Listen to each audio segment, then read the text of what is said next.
ಗುಂಡ್ಲುಪೇಟೆ ಪಟ್ಟಣವನ್ನು ಮತ್ತಷ್ಟು ಹಸಿರಾಗಿಸುವ ಉದ್ದೇಶದಿಂದ ಪುರಸಭೆ ಹಮ್ಮಿಕೊಂಡಿರುವ ನನ್ನ ಮರ ನನ್ನ ನೆರಳು ಅಭಿಯಾನಕ್ಕೆ ತಾಲೂಕಿನ ಎಲ್ಲ ಸರ್ಕಾರಿ ಅಧಿಕಾರಿಗಳು ಹಾಗೂ ಸಿಬ್ಬಂದಿಗಳು ಸಕ್ರಿಯವಾಗಿ ಕೈಜೋಡಿಸುವಂತೆ ಪುರಸಭಾ ಮುಖ್ಯಾಧಿಕಾರಿ ಶರವಣ ಕರೆ ನೀಡಿದ್ದಾರೆ. ಈ ಕುರಿತು ಪ್ರಕಟಣೆ ಹೊರಡಿಸಿರುವ ಅವರು, ಪರಿಸರ ಸಂರಕ್ಷಣೆಯ ಜವಾಬ್ದಾರಿ ಪ್ರತಿಯೊಬ್ಬರ ಮೇಲಿದೆ. ಸಾರ್ವಜನಿಕರಿಗೆ ಮಾದರಿಯಾಗಿ ನಿಲ್ಲುವ ನಿಟ್ಟಿನಲ್ಲಿ ಸರ್ಕಾರಿ ಅಧಿಕಾರಿಗಳು ಮತ್ತು ಸಿಬ್ಬಂದಿಗಳು ತಮ್ಮ ಮನೆಗಳ ಮುಂದೆ ಅಥವಾ ಕಚೇರಿ ಆವರಣದಲ್ಲಿ ಕನಿಷ್ಠ ಒಂದು ಸಸಿಯನ್ನು ನೆಡುವ ಮೂಲಕ ಅಭಿಯಾನದಲ್ಲಿ ಭಾಗವಹಿಸಬೇಕು ಎಂದು ಮನವಿ ಮಾಡಿದ್ದಾರೆ. ಸಸಿ ನೆಡುವ ಸಂದರ್ಭದಲ್ಲಿ ತೆಗೆದ ಸೆಲ್ಫಿ ಫೋಟೋವನ್ನು ಪುರಸಭೆಯ ಅಧಿಕೃತ ವಾಟ್ಸ್ಆಪ್ ಸಂಖ್ಯೆ 9480229054ಕ್ಕೆ ಕಳುಹಿಸುವಂತೆ ಅಥವಾ ಗೂಗಲ್ ಫಾರ್ಮ್ ಮೂಲಕ ಅಪ್ಲೋಡ್ ಮಾಡುವಂತೆ ಸೂಚಿಸಲಾಗಿದೆ. ಬದಲಾವಣೆ ನಮ್ಮಿಂದಲೇ ಆರಂಭವಾಗಲಿ. ಅಧಿಕಾರದ ಜವಾಬ್ದಾರಿಯ ಜೊತೆಗೆ ಪ್ರಕೃತಿಯ ಮೇಲಿನ ನಮ್ಮ ಕರ್ತವ್ಯವನ್ನು ನಿಭಾಯಿಸೋಣ.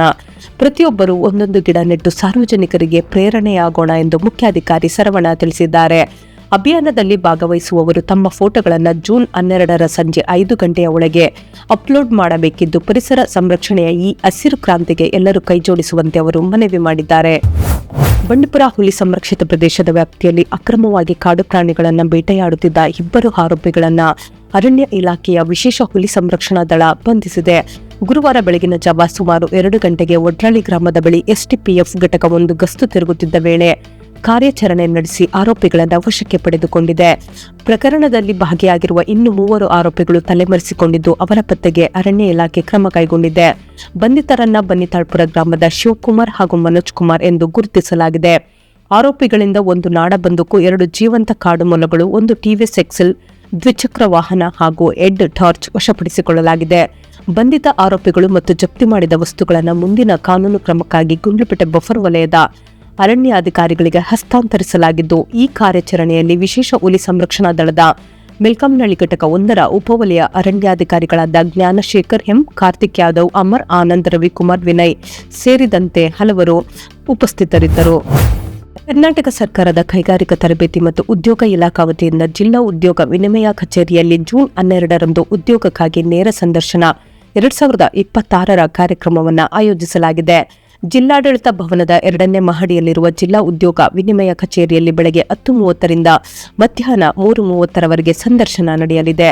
ಉದ್ಯೋಗ ಮೇಳದಲ್ಲಿ ಉಡ್ರಾ group, Akash enterprises, AU small finance bank ಹಾಗೂ ಎಲ್ಐಸಿ ಸಂಸ್ಥೆಗಳು ಭಾಗವಹಿಸಲಿದ್ದು, ವಿವಿಧ ಹುದ್ದೆಗಳಿಗೆ ಅಭ್ಯರ್ಥಿಗಳ ಆಯ್ಕೆ ನಡೆಸಲಿವೆ.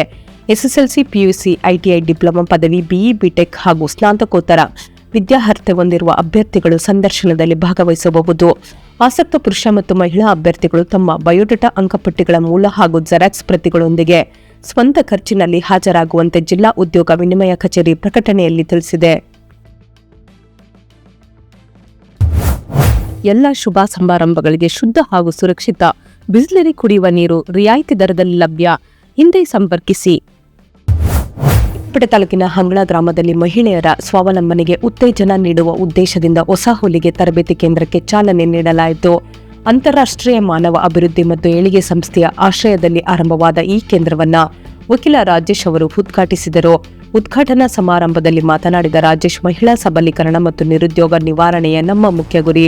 ಸ್ವ ಉದ್ಯೋಗದ ಮೂಲಕ ಮಹಿಳೆಯರು ಆರ್ಥಿಕವಾಗಿ ಸದೃಢರಾಗಬೇಕು ಎಂಬ ದೃಷ್ಟಿಯಿಂದ ಈ ತರಬೇತಿ ಕೇಂದ್ರವನ್ನು ಹಂಗಳದಲ್ಲಿ ಪ್ರಾರಂಭಿಸಲಾಗಿದೆ.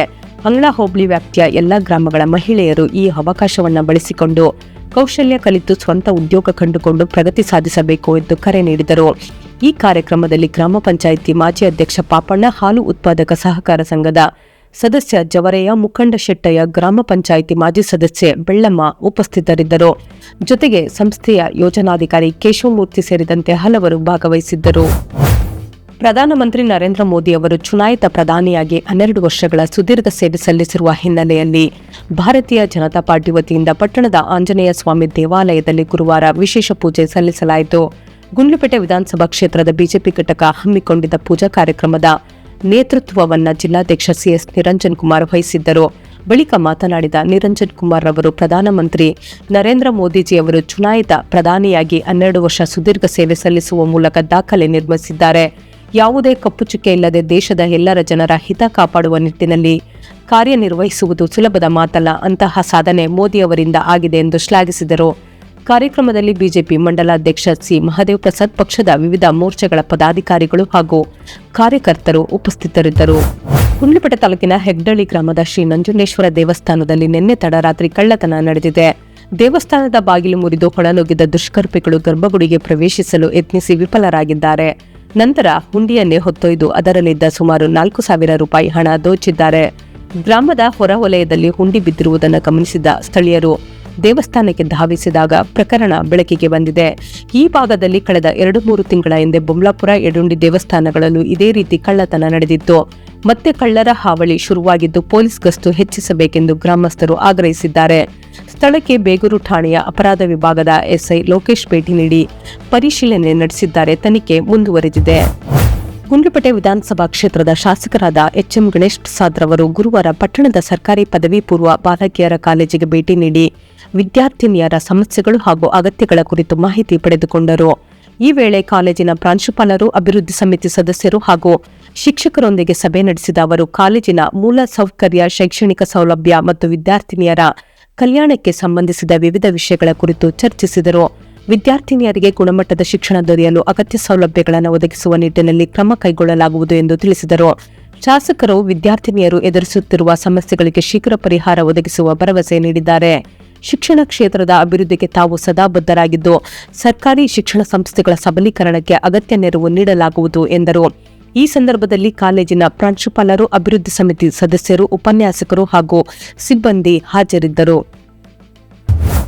ಗುಂಡ್ಲುಪೇಟೆ ಪಟ್ಟಣದ ಮೂಲ ಸೌಕರ್ಯ ಅಭಿವೃದ್ಧಿಗೆ ಹೊಸ ವೇಗ ನೀಡುವ ಉದ್ದೇಶದಿಂದ ಮುಖ್ಯಮಂತ್ರಿಗಳ ವಿಶೇಷ ಅನುದಾನದಡಿ ಮಂಜೂರಾಗಿರುವ 5 ಕೋಟಿ ವೆಚ್ಚದ ವಿವಿಧ ಅಭಿವೃದ್ಧಿ ಕಾಮಗಾರಿಗಳಿಗೆ ಶಾಸಕರಾದ ಎಚ್ಎಂ ಗಣೇಶ್ ಪ್ರಸಾದ್ ರವರು ಗುರುವಾರ ಗುದ್ದಲಿ ಪೂಜೆ ನೆರವೇರಿಸಿ ಚಾಲನೆ ನೀಡಿದರು.